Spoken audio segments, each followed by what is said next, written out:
It's a new sprint ride option podcast. Hey, the last time the Lions and Niners played each other was a little more exciting. This one, maybe Don Burr shows up tonight. We'll find out. Starts now.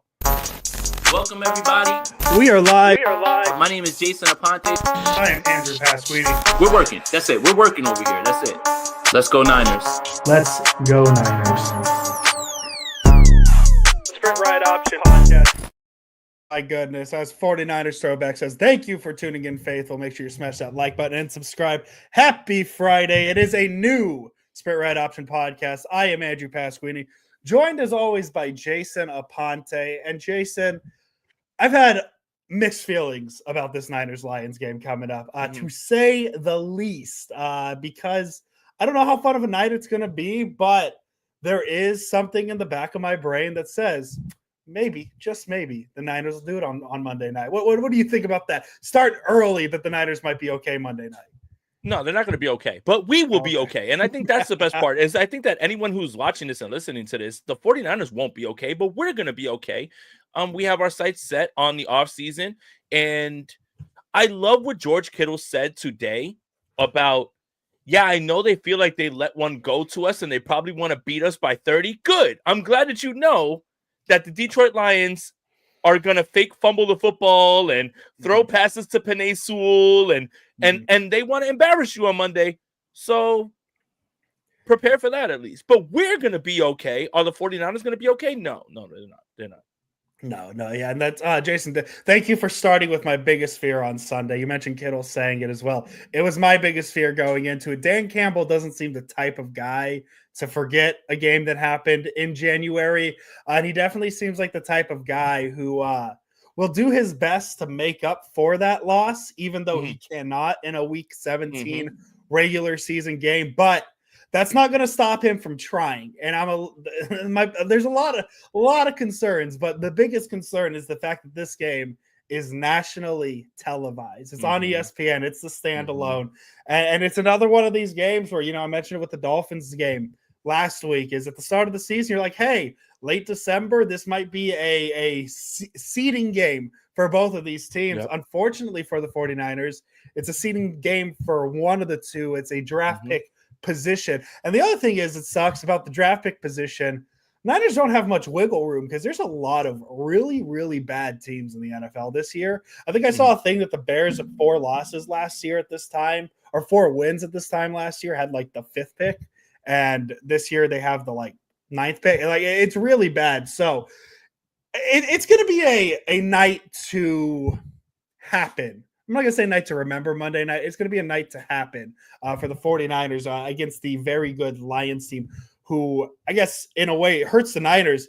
Very much have something to play for. I think a lot of Niner fans were hoping going into this that the Lions would have the 1 seed sewn up.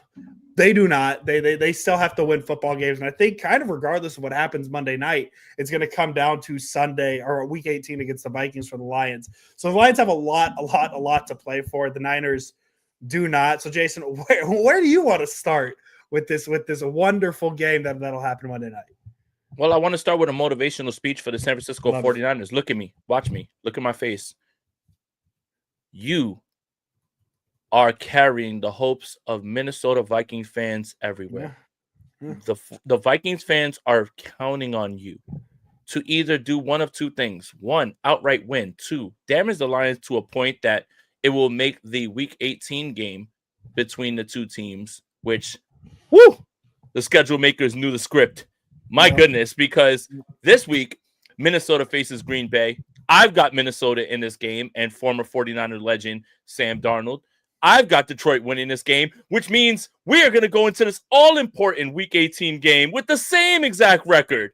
But 49ers fans, you have a chance. 49ers players and coaches, and Kyle, I know you're watching. Watch me. You have a chance to do the funniest thing in the world. Is 1, just continue the narrative about Jared Goff on the road, even though that's been completely dispelled. Fine, I'm just grafting. But Minnesota Viking fans are counting on you to at least soften them up a little bit. They've got to go on a short week to play Minnesota, and Minnesota and Detroit are probably going to be locked up for what is like the equivalent of the 2019 Seattle San Francisco matchup, one team is going to get the bye, and one team is going to have to host a wild card game. And where do you want to be? So, yeah, 49ers players and coaching staff, I know you're watching. Do it for Minnesota if you're not going to do it for yourself and pride. Well, look how much the Niners have already helped Minnesota this year. They gave them their quarterback. They let them win in week 2. A lot of Niners have already helped the Vikings a lot this year. Might as well continue the trend, right? Like just win this game. And yeah, to your point of motivational speeches, this needs to be a Kyle Shanahan game. This needs to be a, dare I say, this needs to be a, oh man, this. You're ready to hear how depressing this season's going. This needs to be a Patrick Taylor game. It's Isaac Guerendo's going to play.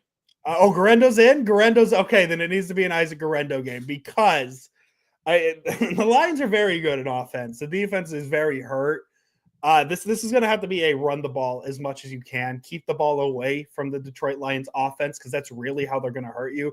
It's going to have to be ball control. Dare I say it's going to have to be that 2018 Jimmy Garoppolo game plan where it's just keep the ball as long as you can. Don't make mistakes. Don't let the offense on the other side get the ball because we're going to talk about it, I'm sure, because Niner fans really like to talk about the injuries as a crutch. Boy, oh boy, this is the wrong team to talk injuries about for a lot of good reasons. But it's just, man, this Lions offense and the Niner fans remember the Jared Goff of 2019, 2018, kind of that fringe top 10 quarterback who people thought was holding the Rams back and ended up he kind of was because Stafford came in. And I mean, you look at that trade, if the Rams don't win that Super Bowl, because obviously the Super Bowl makes that trade work. The Rams don't win that Super Bowl. This trade is so one-sided with the Lions. With what the Lions have done, they've absolutely flipped their franchise around with that trade. I like Mike's comment. I love it. Yo, post it. I think it's hilarious. Only true fans show up at this point. Good thing I'm a bandwagon Lions fan now. That's a very because I think that's a lot with I don't even think it's Niners centric. I think if there's a team to latch onto at this point, if your team's out, it's Lions just because of who they've been in the past and who they are now. And because great time for this to come up because of that Stafford trade and what they got and what they did with it. And let's dig deeper into this. Andrew Pasquini favors Matt Patricia in resemblance. Yes, yeah. Former Lions coach.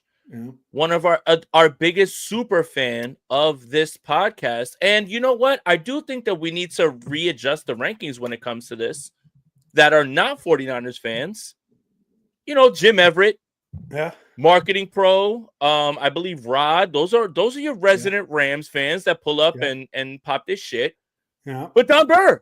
This is literally like Don Burr.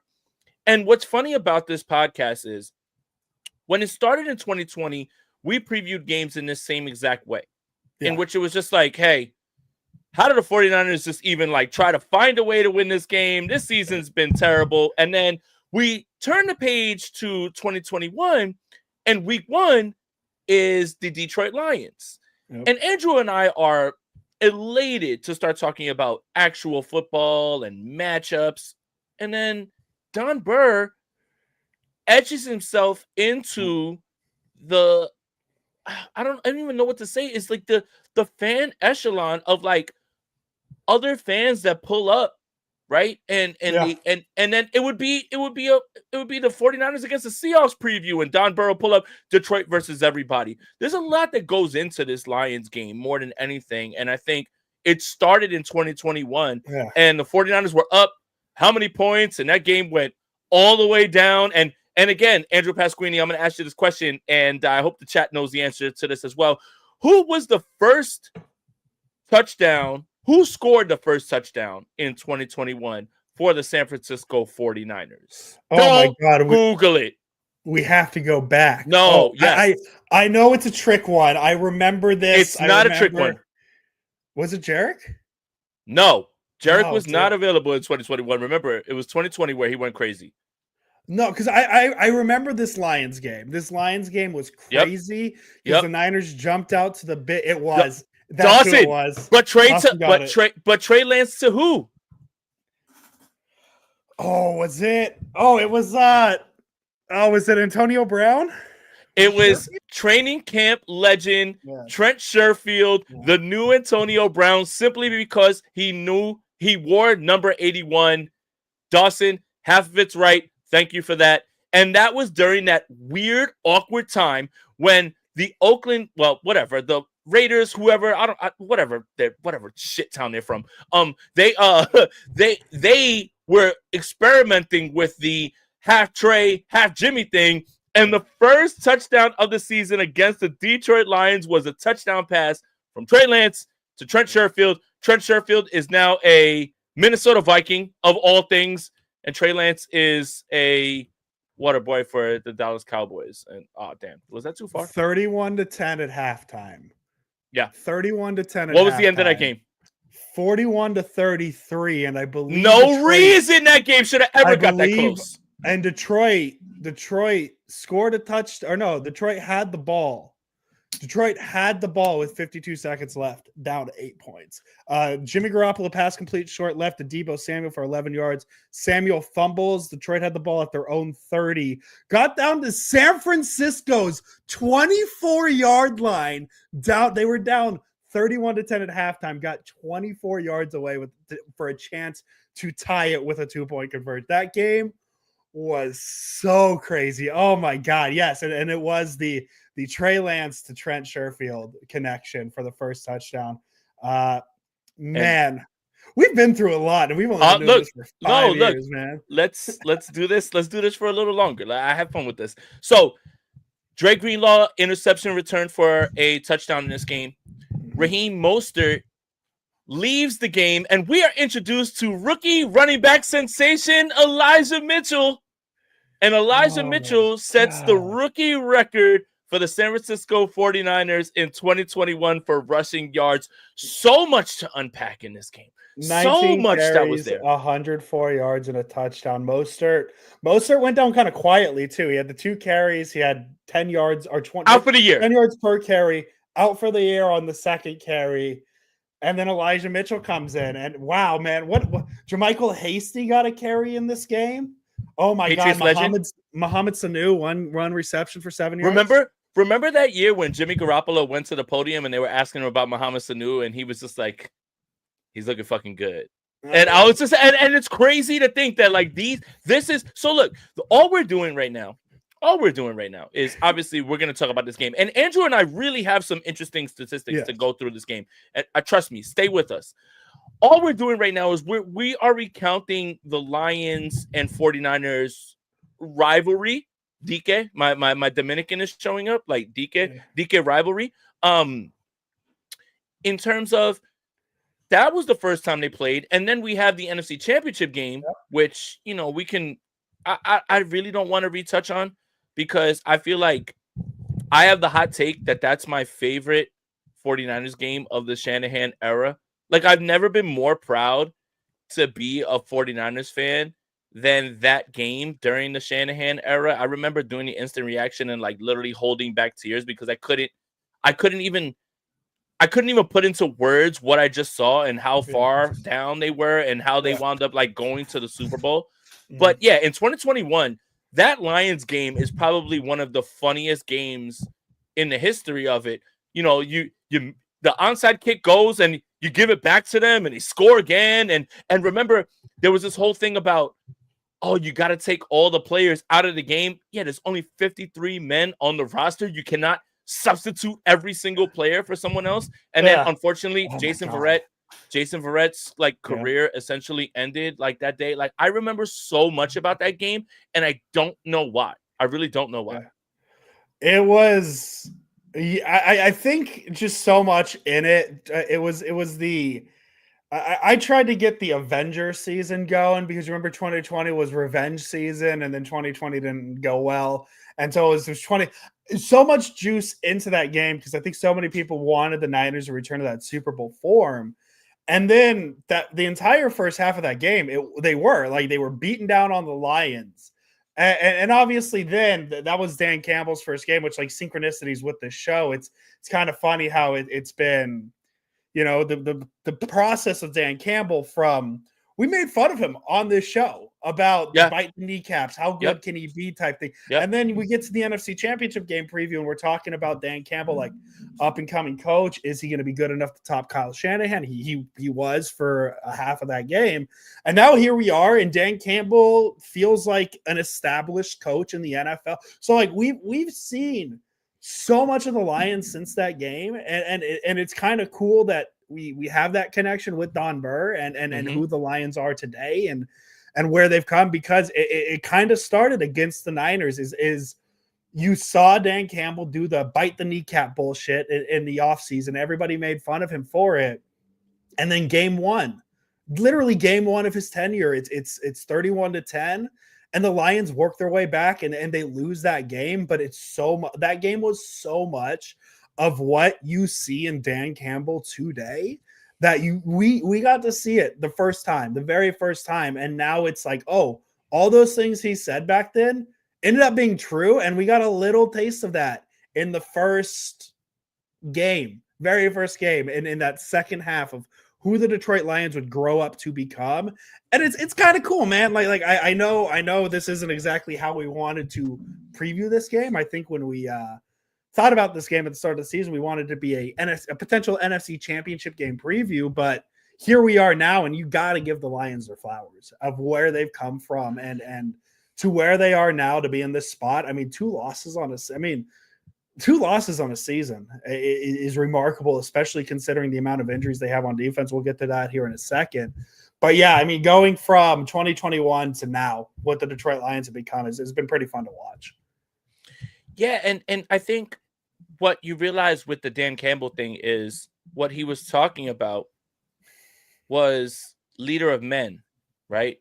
I haven't seen the new movie. I haven't seen it yet. Yeah, no, I'm going this weekend.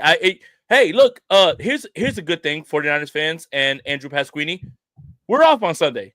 We're off on Sunday. We're like, look at us. The 49ers can't hurt us on Sunday. Hopefully you're in your fantasy football championships and you're just like trying to like get a win. Sorry, Andrew. I'm sorry. But and look, 3 out of 30 for me is not bad. Like making the finals, like whatever. Not bad. But the Dan Campbell thing is X's and O's and what the leader of men is. And I think the best part about Campbell is Ben Johnson is your X's and O's guy, but I make the decisions and you go for it on fourth because I believe in you. And as a player, that shit would rile me up. Like off the rip. If my coach says it's 4th and 6 and we're going for it, I trust you all to make a play. Man, that would get me juiced. And I think that's the line you walk as a head coach. X's and O's, leader of men. You have that with Ben Johnson, but you have a coach that you believe in everything and the whole team embodies what your message is. And, that's what's fun about the Lions. They're super fucking fun also based on the fact that their offense is incredible to watch. They have great offensive line play. They have great skill position players. They execute it at a high level. All that stuff is cool. But at the crux of it, in the middle of it, all of it is what Dan Campbell brings to that team. And if Dan Campbell was my coach and he said, there's a brick wall, try to run your head through it. I know for a fact I'm not going to run my head through it, but I am going to listen to the guy that is telling me to do it because he's going to make me believe that I can. And I think that's the part about running through a wall that we need to talk about. Well, you mentioning like going for it on 4th and 6, like it almost feels like a shaded shot towards a certain head coach I know that doesn't go for it on 4th and 1, 4th and 2s. So like stuff like that, absolutely. Like you see that and you get John like Detroit has 26 4th down attempts this year. That's 6th most this season. Like it's something crazy like that, and they're converting on 69% of them, which very nice number. But it's not even that. It's not even that Dan Campbell's a madman or crazy or anything like that. It's that the Lions have bought into that he's a madman and he's crazy, and that's what makes him so. There he is. There it is, Jason. There it is. Oh my God, everybody. This is it. This is it. There he is. Oh my God! Look, we just Don Burr. I'm sad you're here now because we just gave you and the Lions all their flowers. No, you know what? Go back, and listen, Don Burr. We so gave happy. You all the flowers. This is it. This is it right here. You know, I've been in a time in this podcast when, you know, certain females have pulled up and watched, and it's just made me blush. And I've like, this is it. This is it. This is it. This is what I do it for. This is what we do it for. Hell yeah, Don Burr. I'm so happy you're here, man.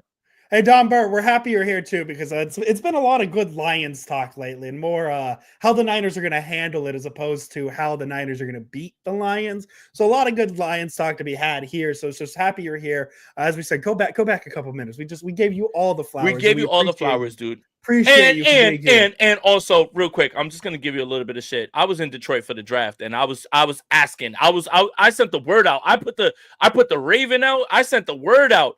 Where's Don Burr? We need to grab a drink like while I'm in for the draft, and you were nowhere to be found. But no, it's good to see you, buddy. Yo, love it. It's really good to see you, buddy. We love it. So I guess to that point, Jason, Don Burr came in, threw it off a little bit. That's good. We love it. In terms of the Dan Campbell stuff, I do. I guess to bring it to Niners, I do wish Kyle Shanahan had a little bit of Dan Campbell and just a little bit of that crazy psycho that everybody buys in, and that's just what makes this Lions team so good. Is all of them are just a little bit crazy because Dan Campbell's injected them with it, and they buy in, and that's all. Apparently, man, I never was a big believer in the simplicity of buying in the NFL. Like, I think that stuff works in high school. I think that stuff works in college to an extent, but in professionals, like, everybody's at the top of their game. But you see just how bought in the Detroit Lions are and just how talented they are. And it feels like for how long that franchise was cursed, how long that organization was bad, all it took was one guy, one simple guy. And I know a trade helped, but it was the mindset Dan Campbell brought into this Lions team that began the turnaround for them. And to see where they're at now, and I guess the perfect tie-in to it is talking about the defense. Is talking about their defense, because that's kind of the big conversation. Well, with one other thing too, Andrew. Yes, is good coaches come in different forms, and there's different ways to skin a cat. Yep. Some coaches are perfect with X's and O's. Some guys will make you do things that you never thought that were possible. There's no black and white color paint by numbers way to be a successful head coach. Yep. And I think that's what we're talking about on opposite ends here with Kyle and with Dan and with, Mike Tomlin and like, that's what makes the head coaching search so funny. And, to a degree, like the elite quarterback search, it's just like there's a certain amount of guys and then you got to figure everything else out. But the head coaching thing is there's different ways to do this. There's different ways to grab your team. There's different, like Mike Tomlin has been able to deal with Antonio Brown, then Deontay Johnson, then George Pickens, and then he seems like a guy that is on the straight and narrow and just will like line you up. And then he's on live with Najee Harris singing "Walking Your Trap, Take Over Your Trap." And Kyle Shanahan would never do that. But it doesn't mean that because one does one thing and the other doesn't. Like there's different ways to be a great head coach in the NFL. And I think it all boils down to the personality you have, what you are trying to inject into your team, and what your team is going to like absolutely sit there and embody. Yeah, and I think a good example of that too is look at the two most successful head coaches this side of the year 2000. It's Bill Belichick and it's Andy Reid. Could you picture Bill Belichick running into a locker room after a win on Christmas, fully dressed as Santa Claus, Jason? Like, no, you can't.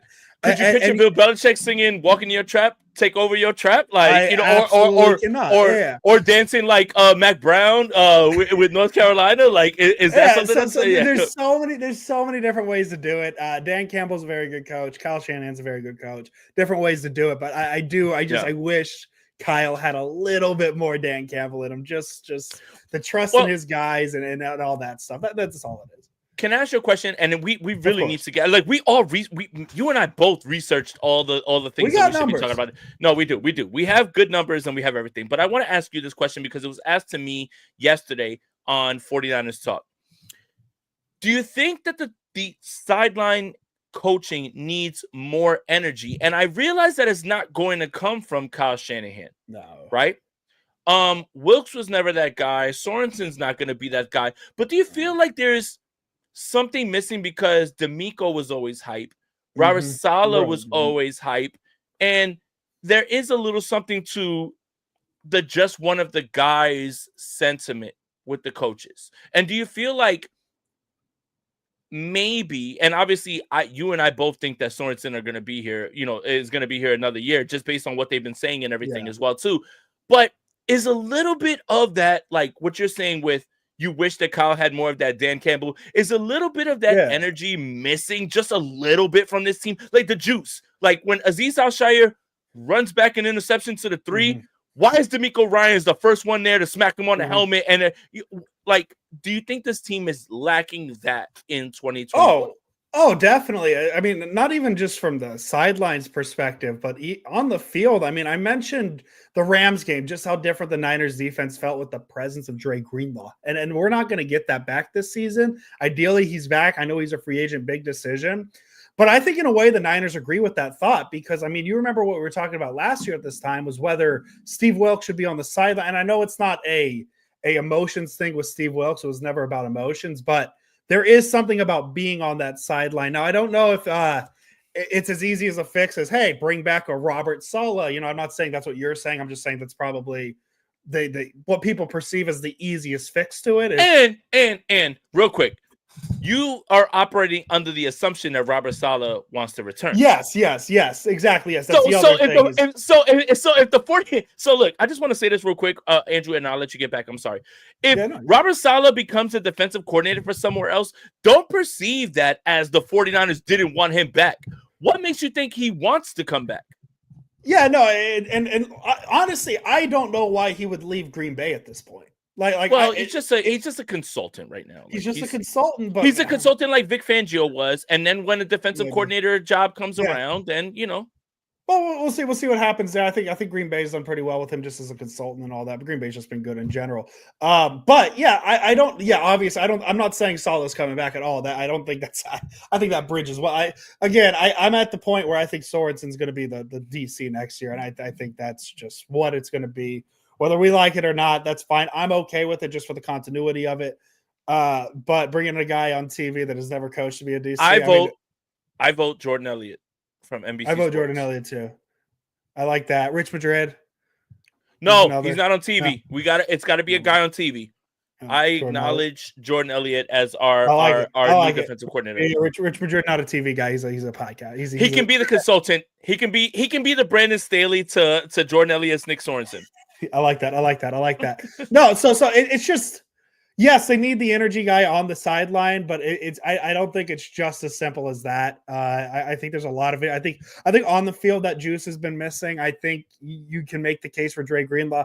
Jason, I've really been thinking about it, and one of your takes you've had that the season ended with the Seattle loss.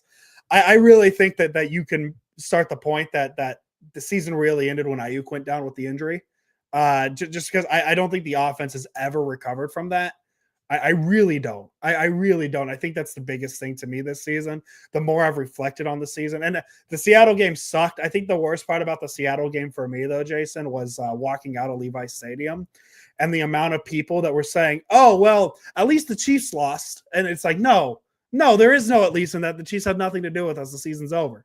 But in terms of the energy guy, I think it would be cool to have him there. It's just that's something you can't force. You can't force an energy guy. It's just something that has to happen naturally. It wasn't like Robert Saleh was the appointed the energy guy. He did it. Same with D'Amico. Right. And so I think Dre Greenlaw might just be that simple fix of having him back next year, being that catalyst on the field and bringing it to the sideline. Maybe that's simple as enough.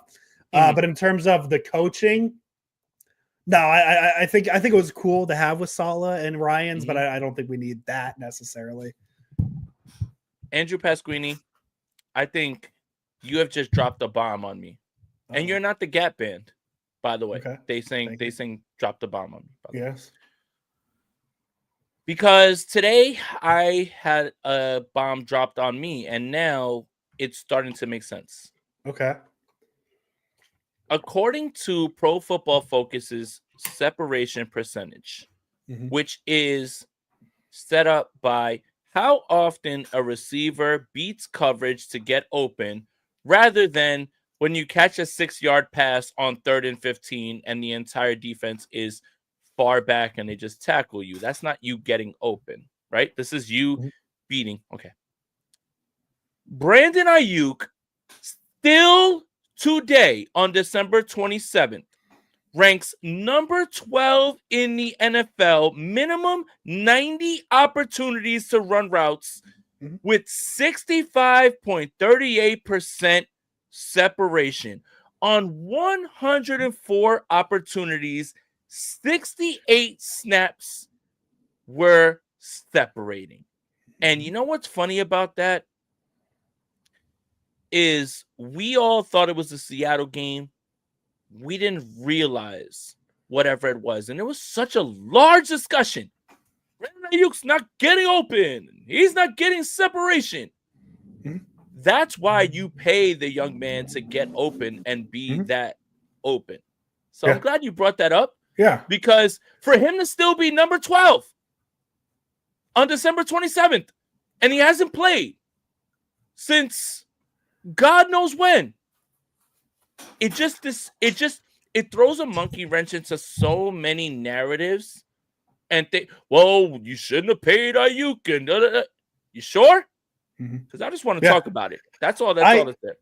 I just refuse to believe that like Deebo Samuel is as bad as he is without. Do you want to know where he ranks on this list? I'm not even just talking separation. I'm just talking the whole picture. But yeah, I would like to know because I have a feeling is it anywhere near 12? No. Ah, interesting. No. What would that number be? Give me a second. Give me a second because someone asked the same exact question. All right, you ready? Yeah. So on 105 opportunities, which is one more than Brandon Ayuk. I don't know how they're figuring this out, but 48 snaps with separation, 45.71%, 94th on the list. But I do want to contextualize this list based on Jamar Chase is only 20 spots ahead of him. And what I mean by that is Justin Jefferson is like behind him a little bit as well too, ahead of Deebo. But when you get more attention, there's no separation. So this number has to absolutely 100% be contextualized. You know what's funny? You know who's right behind Brandon Ayuk, and he has one less opportunity than him? Andrew Pasquini. Who's that? It's somebody that 49er fans, for whatever reason, want no part of. I would never have this guy on my team. He's a head case, Deontay Johnson. And Deontay Johnson was getting himself open in Carolina. But because of what you saw with how it ended in Baltimore, you're like, we don't need that head case. I've literally been on board with the idea of trading for Deontay Johnson because Deontay Johnson is a separator at the X position, just like Brandon Ayuk. And Jawan Jennings has been very good.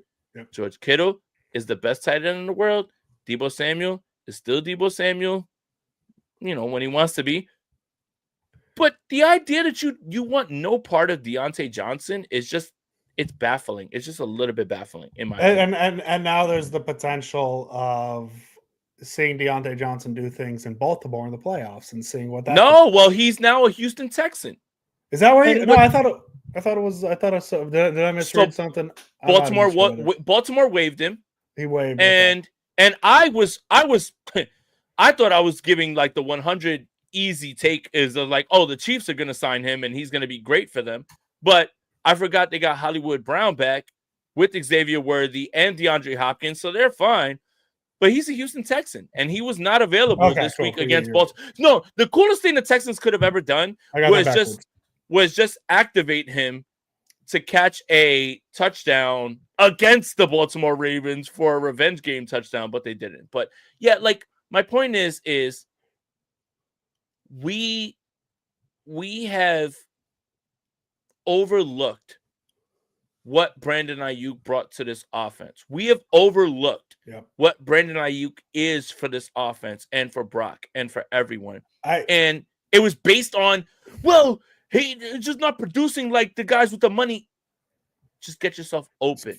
And you know how much the 49ers would, but you know how much the 49ers would beg to have a guy be that open right now and create their own separation, like right now at this point. Like that's the point. Like more than anything.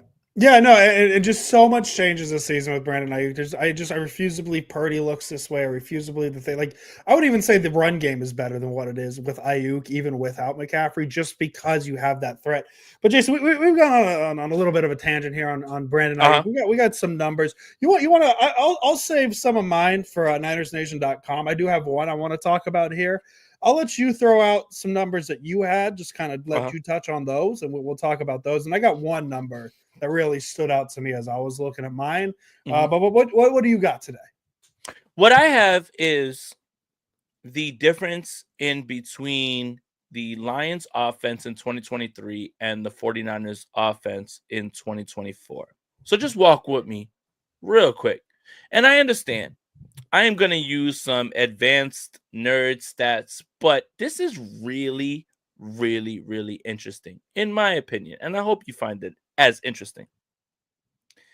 In 2023, the San Francisco 49ers were number 1 in EPA per play, expected points added per play. Let me just make sure we add that. With 0.15 expected added points per play, 49.8% success rate, 0.04 EPA per rush, 0.28 EPA per pass. And the Lions last year, 0.05 EPA per play, 45.2% success rate, minus 0.04 EPA per rush, which, by the way, I've got to talk with these people because I don't understand how David Montgomery and Jahmyr Gibbs can give you a minus. But, hey, neither here nor there. We'll talk about that in a little bit. 0.12 EPA per pass. They were number 6 in the NFL for EPA per play. 2024, and I am not joking. This is not me making this up. Anyone can look up this information.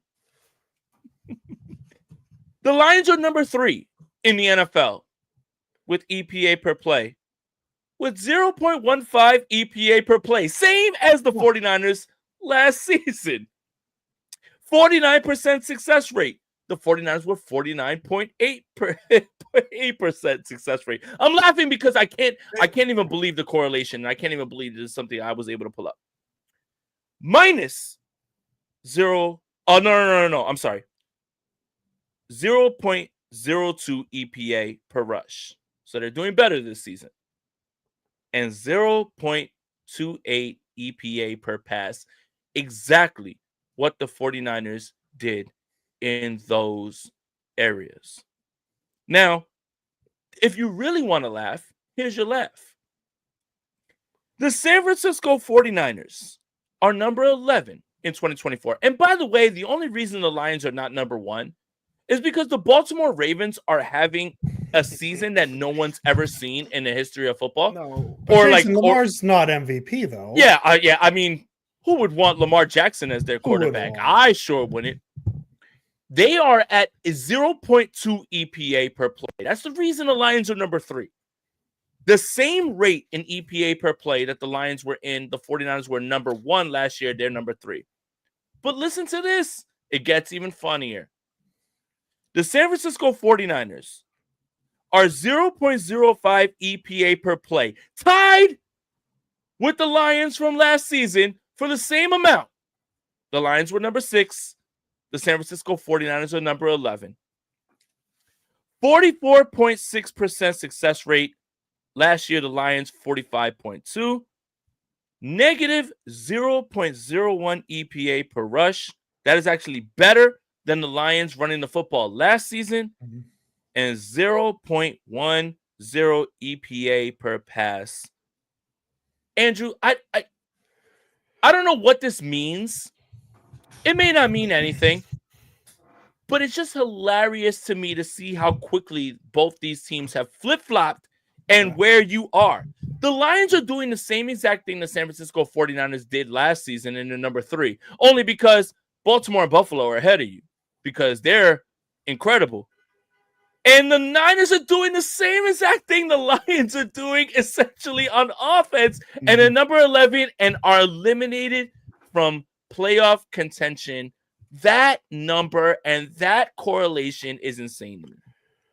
Yeah, I mean they've essentially flipped spots, and obviously these are just the offensive numbers. And there's a lot. I think Detroit's defense has been better than what the Niners' defense was last year, which is probably the difference as to why they're 13-2, 14 or 13-2 at this point.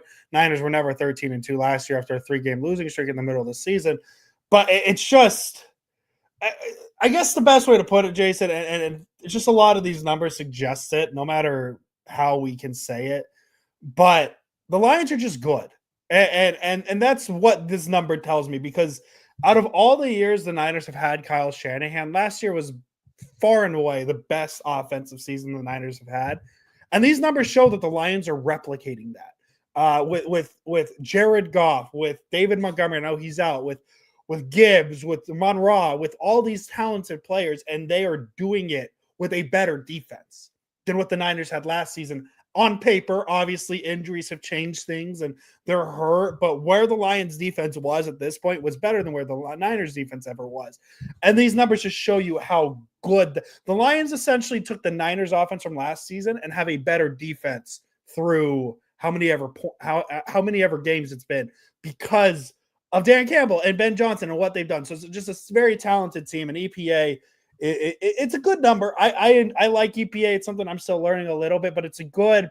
I like numbers that you can kind of screenshot and just kind of look at it and be like, gives you an idea of where they actually are. And that's why I like advanced analytics compared to normal numbers, because there is context to normal numbers. I think a very good player to look at for normal numbers being the context is Caleb Williams, right? Those numbers are out the door, like amazing, but if you've watched Caleb Williams, it hasn't been the prettiest, to say the least, right? And that's where I think that's where advanced analytics try and come in and find that happy medium. They don't do the best at it, but I like them. Gray Fox, thank you for the super chat. Do you guys remember back before the season started that we were saying that this game was going to be for the number 1 seed? We all At least thought. we got him. We in all the thought NFC that. Championship game. Lose to secure the 4th place in high draft pick. Love you guys. I love you too, Gray Fox. I love you guys at the end there. Yeah, no, this is absolutely, and yes, JM too. Caleb's got a lot of upside. Absolutely. I don't like using Caleb. I'm a big Caleb believer, but if you look at his numbers, the numbers don't necessarily match what he's looked like this season. He's had flashes, and I love him.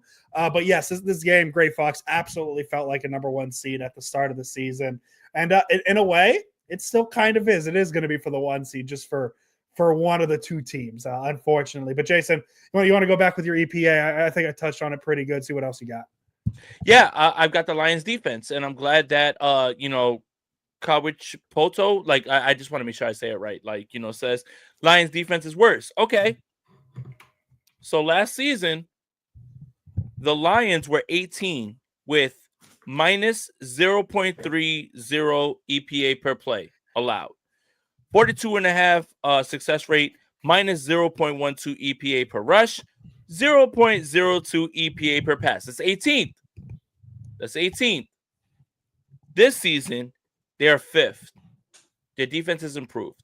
Minus 0.07 EPA per play, 41.1% success rate. That's obviously down.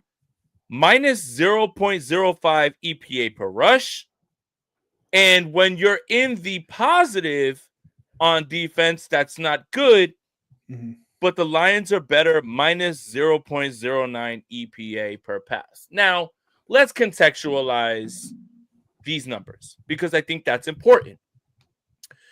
The Lions have scored 40 and 50 points. I think it's about 4 or 5 times this season. And those games were against teams that the game was over. The Dallas Cowboys weren't going to threaten you later on. But I do want to give credit to the Lions Aiden Hutchinson, that's hard to overcome, losing that. But what they did in the draft, drafting guys, bringing in Carlton Davis, their secondary is better. Even 49ers legend Emmanuel Mosley, unfortunately, before he got injured. Like I know that he's not there now because he lost the season. But the Lions are better in every single way in both facets of the game. The Lions look like a team that have just completely figured it out. Like, we went into this NFC Championship game thinking that we were the lovable losers, and now we're walking into your place, we're walking into any place thinking we should knock you the fuck out. Yeah.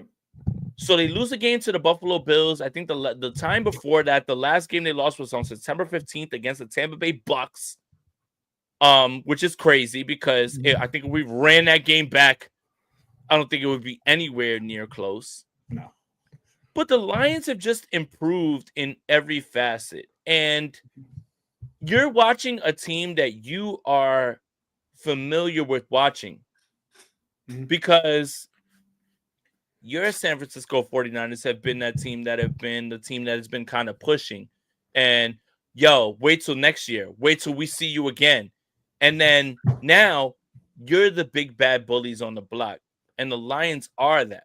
It's the Lions, the Eagles, and whatever. Minnesota, probably Minnesota. I really love what Minnesota's built, but it's those three teams and it's the rest of the NFC. Yeah. The Eagles, we're going to figure out what you got going on with Jalen Hurts right now because he's not playing this week, so you might as well kiss that New York, that number one seed goodbye. And if they the Eagles want to have the East.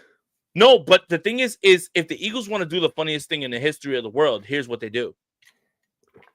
Win the division this week, and then next week, you bench Jalen Hurts and allow the Giants to win so they don't get the number one pick. Like, the Eagles have a chance to do the funniest thing in the world. But regardless, it's more about the Lions. The Lions have just improved in almost every facet, not only just roster-wise, but in their performance.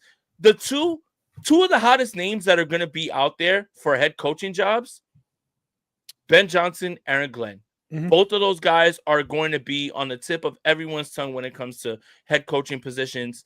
And that is what the 49ers have done in terms of the 49ers are not going to lose any coaches this year, right? Nobody's leaving for head coaching jobs this year. But for the most part, that's what they were. And that's what Detroit is right now. So. Yeah, and you mentioned the defense. I see people saying, defense stinks. And they lost Aiden Hutchinson in October. They have still allowed the seventh fewest points in the league this season.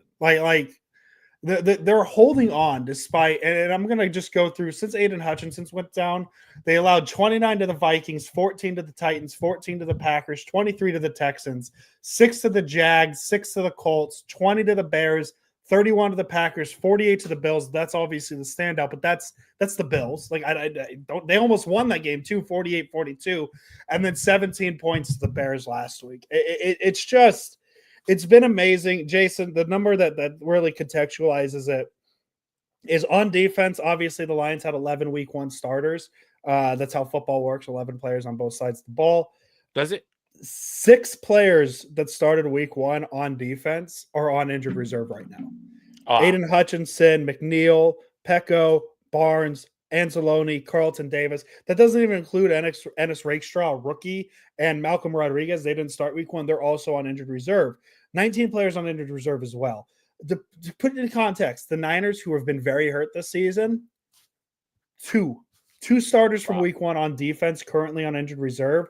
That would be Odom, which he started week one, and Javon Hargrave. If you want to count Dre Greenlaw, I'll let you count Dre Greenlaw, because if he doesn't tear his Achilles running onto the field, he's a week one starter, and he's probably playing now, so he might not count. So the Niners have been hurt. The Lions have been much more hurt, and they are still holding on, and they're winning football games, and that's what matters. Yes, the defense has taken a hit, but the offense is picking up, and the offense is carrying this team. And that's a balanced team, where we've seen Niner teams where one player on the offense gets hurt, the defense can't carry it, or vice versa. The defense has gone down. The Lions offense has just kept doing better. I mean, look at this. They have 1, 2, 3, 4, 5, 6 games since October 13th where they've scored more than 30 points. It's such a good team. And that'll bring it to my last number that I have, Jason. I have a couple more, but this is really the one I wanted to point out. Mm-hmm. The Lions lead the NFL in points per drive, 2.99 points per drive. The average Detroit Lions drive gets them a field goal. If you have 8 drives in a game, they're guaranteed 24 points. Yeah, and that's just average. That's not a touchdown. That's just the average. So if the Lions get the ball, that's 3 points right there. And that is insane. And just 36.6 touchdown percentage, number one. 50 half of their drive. It's a coin flip, Jason. They get the ball. It's a coin flip. They're going to score. They're going to not. Number one in the league. It's just everything this Lions team is behind what Dan Campbell has built. It's the facing the adversity, and it's literally the personification of it doesn't matter how many times you knock us down, we're going to bite you on the kneecap on the way up, and we're going to keep fighting.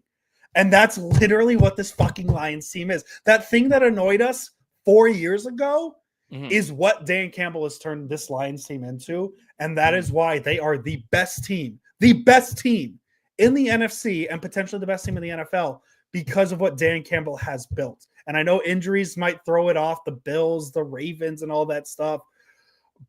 But I mean, I am very hard pressed to find a team the Lions are the ultimate any given Sunday team. If the Lions meet the Bills as currently built in the Super Bowl, I'd have a hard time picking against the Lions despite everything, because that's how much I believe in this Lions team and Dan Campbell, what he's built. So I know this has felt like a Lions preview, but they deserve these flowers because this is what they've earned. This is what they've earned, and this is a hell of a lot more fun than talking about. And yes, the GM obviously I name drafting. Look. All right, but drafting Penei Sewell. It didn't take. Look, Andrew Pasquini would have taken him at 3. Andrew Pasquini would have taken him at 3. Thank you. You almost had Brad Holmes, Lions GM. Yes, he deserves a lot of credit. Yeah, no, Brad Holmes does, but you almost Penei Sewell fell in your lap. Because everyone was worried about quarterbacks. Yep. And that's why, like, a lot of people get, well, what have the 49ers done in the first round? Well, Nick Bosa and Brandon Ayuk have been really good.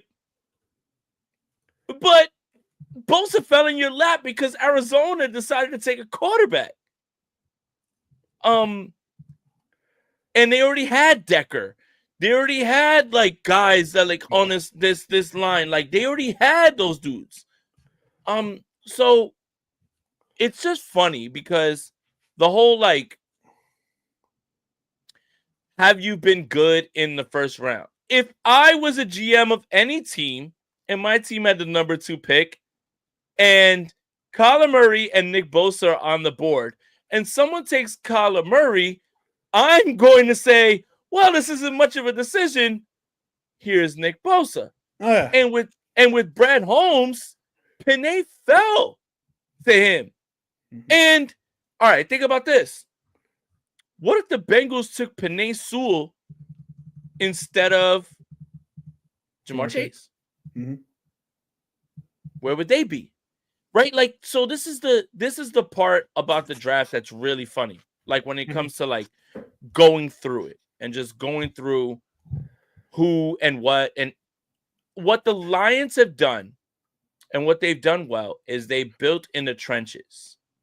And then you bring in a play caller who accentuates all the things that you can get out of Jared Goff. There's 2 of them now, Sean McVay and Ben Johnson. Both of them are from the same thing.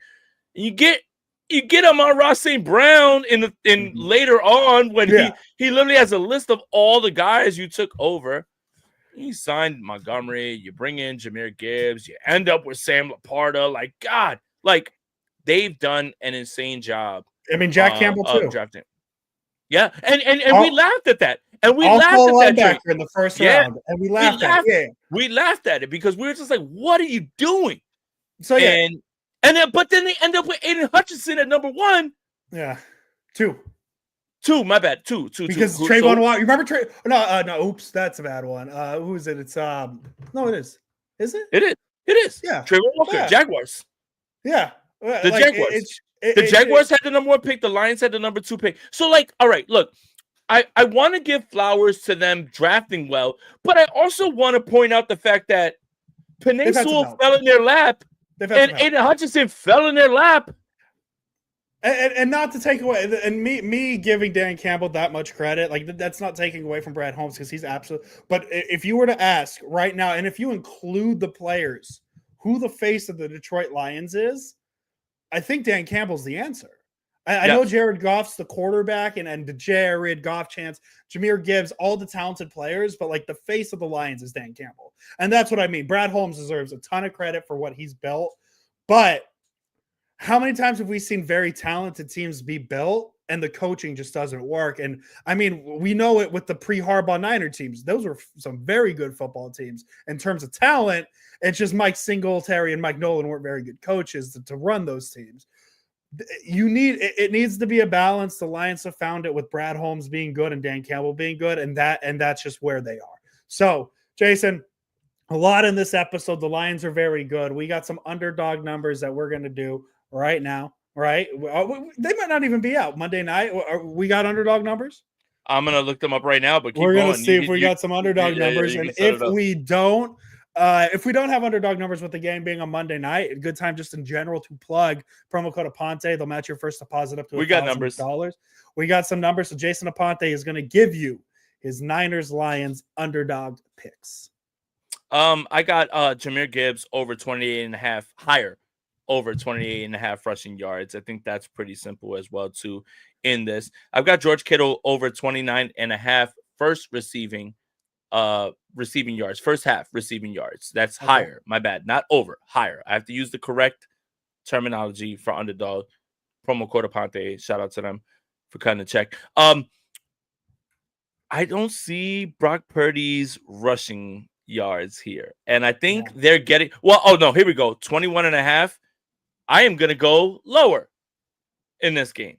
Okay. I'm going to go lower. I don't think that the pass rush from the Lions is going to be as ferocious, but you could, on one hand, say that and then say, well, the 49ers might not even have Spencer Burford at left tackle. They might not even have Colton McKivitz at this point. Right. So you could do that, but I just don't think that. I think that we're going to see a little bit more of passing.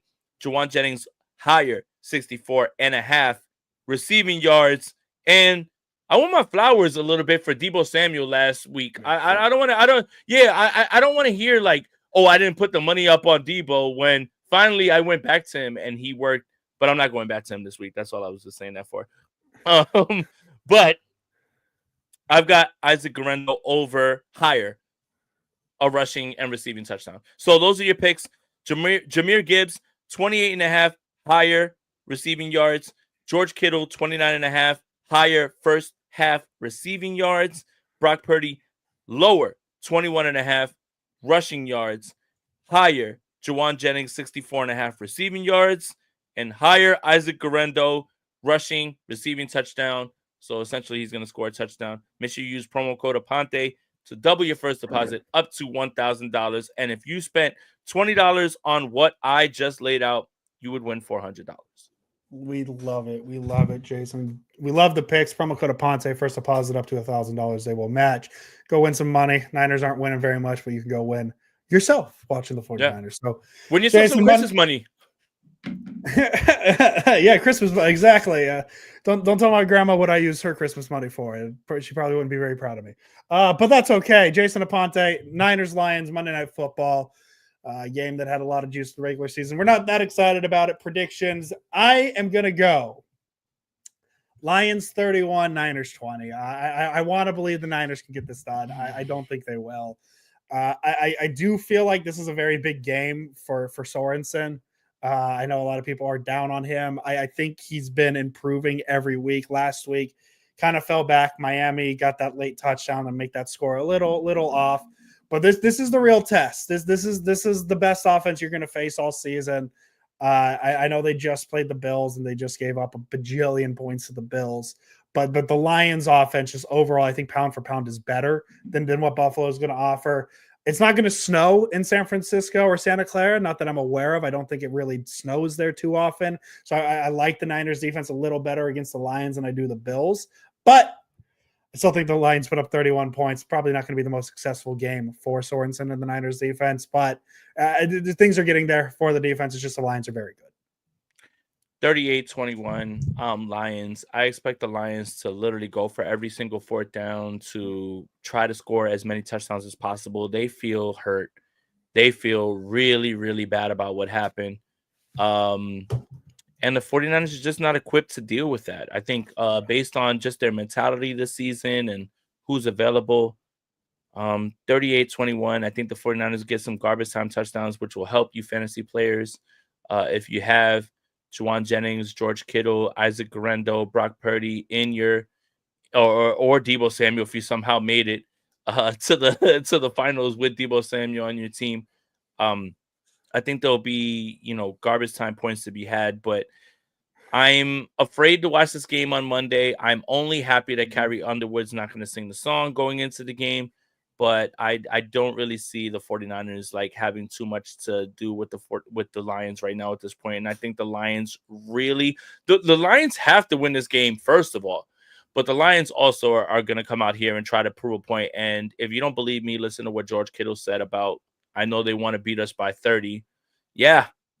I hope you guys are ready because they are literally doing it to worse teams and they're literally doing it to their division rivals. Imagine a team that they feel slighted them from a Super Bowl appearance. Yeah, I've got the Lions winning by a lot in this game. Well, Jason, you say you're not looking forward to the game Monday night. I got good news for you. After Monday night, only one more left. We're almost through the season. But I love that Arizona game after because I do think the 49ers win that Arizona game just to like give a little fuck you like to them, like because they suck. Because they suck too. Like Arizona's trash. I was very high on Arizona for a minute there. Everybody was the first few weeks. Everybody was. I literally had someone in my mentions. Kyler's playing like an MVP. You sound like a fucking dipshit. There's never any MVP. I had a tweet. I had a tweet that aged very bad there. It was about a month and a half ago.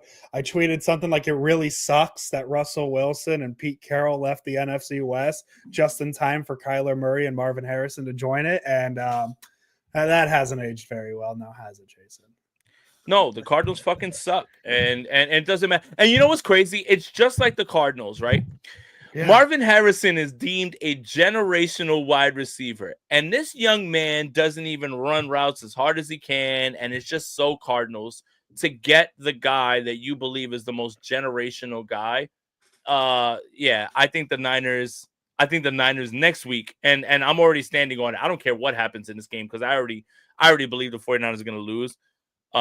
I stand on it. The 49ers are going to beat Arizona in week 18, and it's going to be the funniest fucking thing I've ever seen in my life because the Cardinals are fucking trash, and so is Kyler Murray. God. Haven't been very good. All right, Jason, that's Cardinals next week. Niners got the Lions to look forward to. Not look forward to, but they got the Lions to play on Monday, Jason. And you going to be instant reacting on that one? I know it's a little later for you. No, it is, and it's a Monday, so that's good. Enjoy your Sunday, and if you guys want some extra content, I put out a video on who is the actual lockdown corner for the San Francisco 49ers. It wasn't a live video, it was something that we put up there, so make sure you check that out. And if you're new to the channel, make sure you like and subscribe to this, and subscribe to Sprint Right Option wherever you get your audio podcast, man. It's another week of this, and then we're on to the Senior Bowl, Andrew Pasquini, and I think that's we're just going to start thinking about, you are. I see you got credentialed again. I'm going to be following from home as I usually do. I'm excited. Senior Bowl. I'll bring you back a Reese's cup. I will send it back. I will send you back the biggest of the most. Yeah. Does it say Mobile, Alabama Reese's peanut butter cups? No, but I will get it. I will get it autographed by Cuppy. Remember when we had the conversation about Cuppy? Yep. Coffee. Good mascot name, Jason. We will be back. Plenty of off-season content coming up. Well, Jason and I are going to hash out a schedule for the off-season this year. It's going to be fun. I cannot stress how excited I am for this off-season for the 49ers. Might not be the most fun, but it's going to be very active, to say the least. Jason will be back Monday after the game. If not, we'll be back Tuesday to break down the Niners-Lions Monday Night Football game. Jason Aponte, as always. Let's go Niners. Happy holidays, and I hope that you've spent as much time as you can with your family, and Happy New Year also. Ditto. Exactly what Jason said. I couldn't say it any better. Welcome, everybody. We are live. My name is Jason Aponte. I am Andrew Pasquini. We're working. That's it. We're working over here. That's it. Let's go.